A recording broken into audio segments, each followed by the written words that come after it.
Bueno, muy bien. Si nos faltaba algo ahora, anda rondando, dando vuelta en la cabeza de, seguramente, de las autoridades económicas de la Argentina, justo en este momento. Yo no digo que esté mal o esté bien, digo, hablo o critico la oportunidad. Un impuesto a Netflix. La empresa Netflix, la plataforma Netflix, que brinda la posibilidad de que la gente se entretenga viendo películas, tiene en la Argentina alrededor de 22 millones de personas que lo siguen, porque hay casi 5 millones de hogares suscriptos. Casi 5 millones de suscripciones tiene Netflix en la Argentina. Bueno, ¿qué se le ocurrió, no sé a quién, a la autoridad del gobierno? Justo ahora, donde la gente encuentra los escapes entre la televisión, ver un poquito de películas, aplicar un impuesto al encierro, un impuesto al entretenimiento. Entonces, si vos estás de cuarentena en tu casa y no sabés qué hacer y encontraste algo para entretenerte, ¡pum!, impuesto. Vos te tenés que aburrir obligatoriamente, porque si no te cobramos impuesto.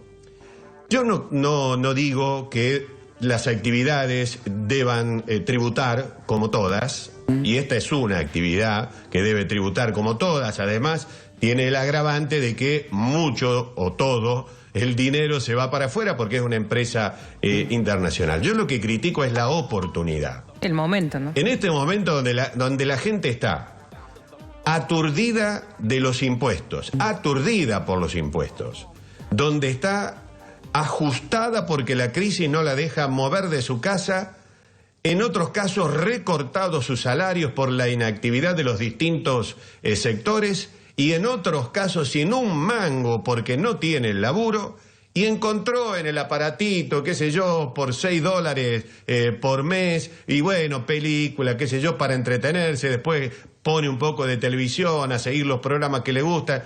Encontró una salida. ¿Qué hace el Estado? Ah, sí, que vos encontraste una salida para estar divertido. ¡Pum! Un impuesto. Que el impuesto lo pagamos nosotros porque no lo termina pagando don Netflix. Lo pagamos nosotros. Y no me parece justo que el Estado esté exclusivamente pensando en la forma de sacarnos plata. Es la única idea que se le cae a todos los gobiernos, no digo este, ¿no? La única idea que se les cae es sacarnos plata con impuestos. Siempre impuestos, siempre impuestos, siempre impuestos. Ahora quieren castigar, esto es muy gracioso, porque quieren castigar a los bancos con un impuesto al ahorro. Es decir, al dinero que está ahí guardado. Es decir, si vos tenés unos pesitos, los guardás al obtener una cajita de ahorro ahí en el banco. Entonces quieren castigar al banco cobrándole un impuesto por los ahorros. ¿Y al banco qué le importa si la guita es nuestra? Claro. Es decir, nos vuelven a cobrar a nosotros. Porque la plata que está dentro de los bancos no es de los bancos. La plata que está dentro de los bancos es una plata nuestra, es decir, de la gente. Hay gente que tiene mucha suerte y tiene mucha plata, pero hay una enorme cantidad de gente que ha juntado 15.000, 20.000, 30.000, unos manguitos, 100.000, no sé qué, y los tiene ahí en un placito fijo para hacer 2 moneditas por mes, qué sé yo. Entonces el Estado considera que vos estás ahorrando y que eso es un lujo que te estás dando, entonces te castiga. ¿Sí? No. Con la velada puesta en escena de que está castigando al sistema financiero. Los bancos se lo van a trasladar a la gente. Ociosos. Pero y por supuesto, pero además, la plata es de la gente, la plata que está ahí adentro. Pero claro. Es plata de la gente, no es de Don Banco. Porque Don Banco la plata no usa la plata de la gente para hacerlos trabajar. Entonces castigar también al ahorro. Bueno, es una máquina, los estados, los políticos, son una máquina interminable de generar impuestos y de poner los propios palos en la rueda, sus propios palos en la rueda. Yo por ahí encuentro de positivo, en tantas cosas que encuentro de negativo en este COVID, es que me parece que esto va a ir corriendo ese velo que nosotros tenemos y vamos a darnos cuenta de que acá, además del bichito, del coronavirus o del COVID-19, hay varios culpables más de todo lo que nos va a pasar y de lo que nos está pasando. Y la mirada va a ir hacia la dirigencia política, que nos ha traído acá, nos puso acá en este país con un 40% de pobres, Un gobierno dejó el 30, el que lo siguió lo llevó al 40 y ahora no sé por dónde andará. Y resulta ser que nadie fue, que nadie tuvo la culpa. Nos trajeron hasta acá, nos agarró una pandemia, de eso no tienen la culpa los gobiernos, pero sí tienen la culpa de plantarse frente a la pandemia. Recién hablábamos de Nueva Zelanda, donde una primer ministro mujer se plantó frente a la pandemia y ahí tienen los resultados. Ya van por la etapa 3 abriendo el país nuevamente, no las fronteras, abriendo las actividades del país. Acá todavía no se ha escuchado qué es lo que podemos hacer.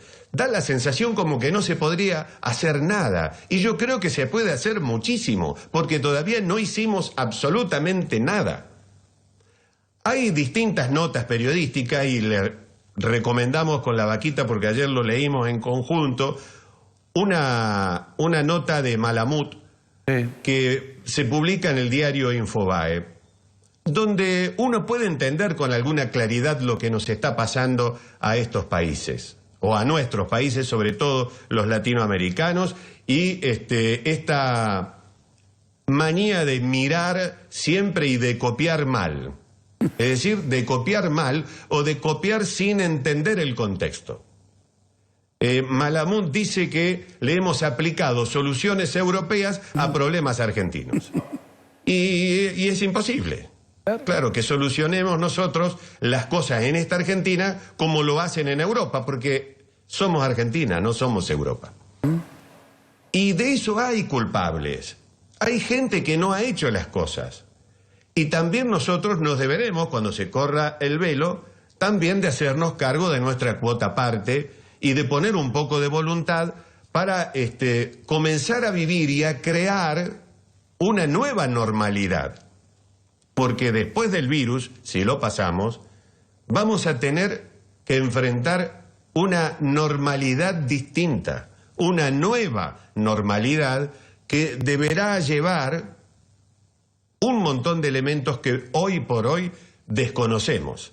Pero tiene que haber en este país y en la Argentina alguien que no mire a las líneas rectas así, sino que alguien que piense que esto se soluciona también con líneas curvas y que en algún momento se cruzan y encuentran soluciones. ¿Cómo no va a haber ingenieros, biólogos, urbanistas que le encuentren una salida a este corral donde estamos metidos para ver si podemos circular de una manera más sana, si se puede reiniciar alguna actividad de una manera un poquito menos peligrosa, si la ciudad se puede diseñar aunque sea momentáneamente de otra manera, las calles no sé. ¿Cómo no va a haber gente que se dedique a pensar y a encontrar una solución a esto para que nosotros, en vez de hundirnos en esta cuarentena, comencemos a utilizar la cuarentena como un trampolín, como están haciendo otros países que piensan de esa manera, que tratan que las curvas o que las líneas se junten y no se separen? A mí me llama la atención que no reaccionemos frente a eso y que la única reacción sea el impuesto. Tengo que comprar respiradores, un impuesto. Tengo que comprar esto, un impuesto. Pero che, ¿y toda la que pusimos desde hace 40 años, dónde está? ¿A dónde fue? ¿Quién la manejó? ¿Quiénes son ustedes? ¿Dónde estuvieron antes? ¿O estuvieron ahí? Y si estuvieron ahí, ¿no les parece que tienen una cuota parte de responsabilidad? Claro, la respuesta más fácil y creo que certera es: ustedes los votaron, nosotros los votamos. Sí, es cierto, pero ha llegado un momento de comenzar a ver qué es lo que empezamos a votar, porque por ahora no hay soluciones. No hay soluciones absolutamente a nada. Estamos metidos en una cuarentena. A mí me pasa, no sé si les pasa a ustedes, capaz que nos pasa a todos. Un día yo pienso una cosa de la cuarentena, digo, sí, tiene que ser rígida. Al otro día me despierto y digo, no, pero si es rígida así, se para esto, yo lo veo al despensero que no al cual. Es decir, estamos como desorientados porque esto nos oprime, nos desconcierta, es una situación nunca antes vivida, por lo menos para nuestra generación, y para las que vinieron después, nunca antes vivida, donde visualizar una luz en el fondo del túnel es muy difícil. Entonces entramos en una contradicción permanente. Y lo que yo digo y lo que apelo es, ¿cómo? En este país de las universidades, de tantos premios Nobel, de tanta gente que ha estudiado y que estudia, ¿no vamos a encontrar tipos capaces que nos permitan encontrar una pequeña salida, a tomar un camino certero?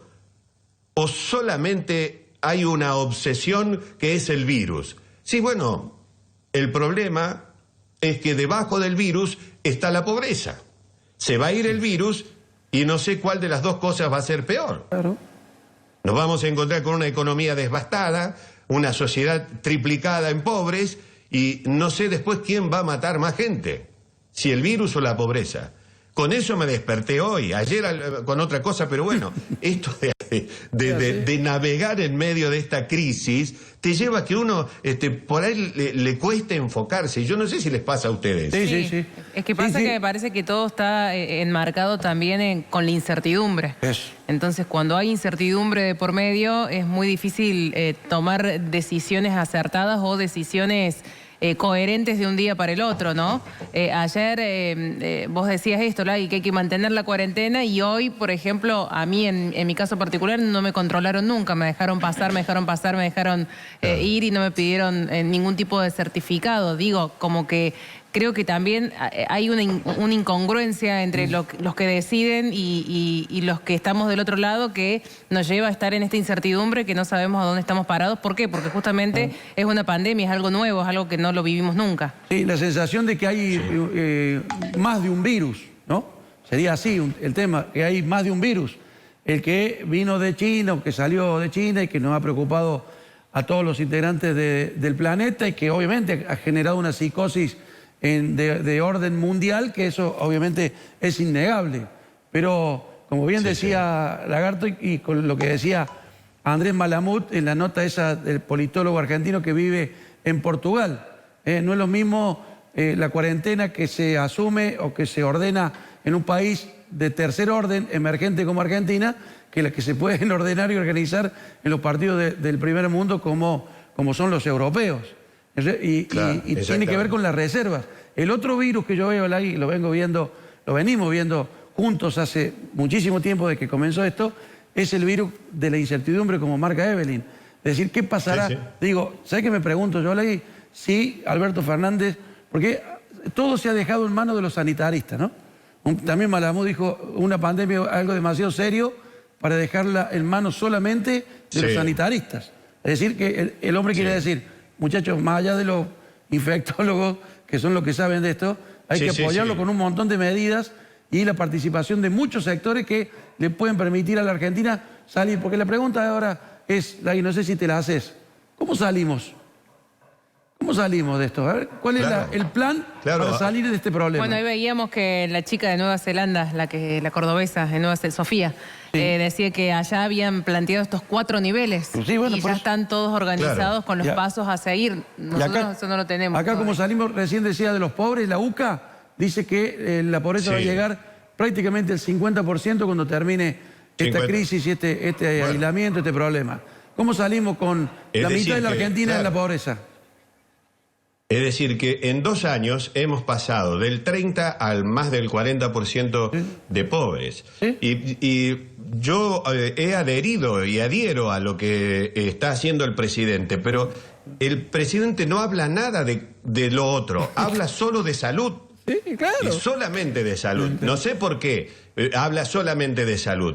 Y ya el problema está pasando, está por encima de la barrera de la salud. Y lo que apuntaban ustedes es lo que a mí me tiene mal. Y tal vez genera esa bipolaridad que un día uno piensa una cosa, otro día cambia, que es la incertidumbre. Totalmente.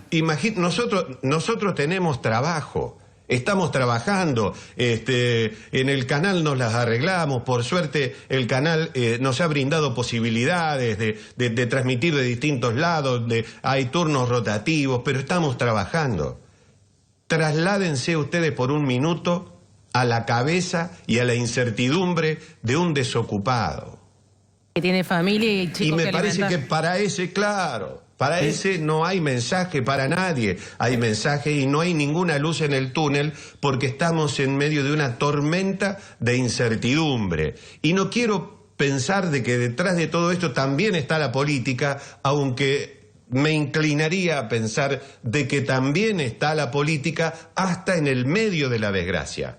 Es como que le gusta a la política buscar la llaga y revolver en la llaga. Ah, a este le duele, que le duela más. Por eso el impuesto al Netflix. Ah, mira vos, este se está entreteniendo. No, que sufra más, impuestos. Que pague. ¿Para qué? La pregunta. Claro, y la pregunta es ¿para qué? Si después nos encontramos, cuando se corre el velo, un país que no tenía camas, que no tenía respiradores, que no había guantes, que no había barbijos. Y entonces los impuestos, ¿para qué? ¿Para qué hemos pagado? Yo desde que, no sé, hace 40 años que pago, o más, que pago impuestos. Y la pregunta sería, ¿para qué?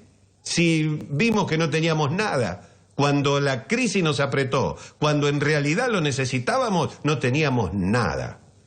Pregúntense ustedes, yo había apuntado para hoy, espera, aquí no quiero errarle a la cifra, pero lo de las computadoras, 147.000 computadoras guardadas desde el año 14, desde el 2014, que tenían como destino a los chicos computadoras que se compraron en el 2014, en el 2015, 2016, 2017. Es decir, que hay varios comprometidos. Díganme, ¿por qué estaban guardadas esas 147.000 computadoras que estaban destinadas para 147.000 chicos? O a lo mejor la podían hacer compartir entre dos y tenías 200, casi 300.000 chicos ingresando al mundo de la tecnología. A ver, a esas computadoras las pagaron con nuestros impuestos. ¿Por qué no las pusieron en funcionamiento? No sé si ahora servirán, las irán a readecuar, otro gastadero de guita, habrá alguien más colgado de las licitaciones, qué sé yo. Todo es así, pero este dolor de tener la muerte adelante todos los días, porque todos pensamos en la muerte, todos pensamos en la muerte, en la normalidad, calculen ustedes en la anormalidad. Y estos tipos no piensan, no se representan ellos la muerte. No se la representan ni para ellos ni para el prójimo. Y eso es una cosa muy delicada que nos está describiendo como un país casi descarnado. Casi descarnado. Porque, bueno, muy lindo todo lo que hablan los políticos de todos los colores, por la televisión, muy lindo, uno los ve muy sensibles. Pero después, cuando se traduce en hechos, la sensibilidad no existe más. No existe más. Y eso, la verdad, que perturba. Bueno, voy a cortar con esto porque hice la catarsis. Sí, hice la catarsis. Hiciste catarsis. Está bien. Bueno. Hicimos una cosita cortita, el tema de las computadoras, vos fijate, en el tema de las computadoras... 10 de la mañana, 7. No, en el tema de las computadoras, iba a decir, hay un montón de... Ahora las profes, los docentes, están tratando de cumplir con la currícula desde el punto de vista virtual. ¿Sí? Y hay mucha gente. Y hay 150.000 computadoras que están guardadas. Claro. Sí. Ahí en Arriba Córdoba, hace un rato los chicos mostraban a ese pibe que tiene que cruzar el río colgado para encontrarse con los apuntes, porque no tiene computador. Porque no tiene... Bueno, ya está el like, pues te vas a volver a calentar. No, vamos. Señores...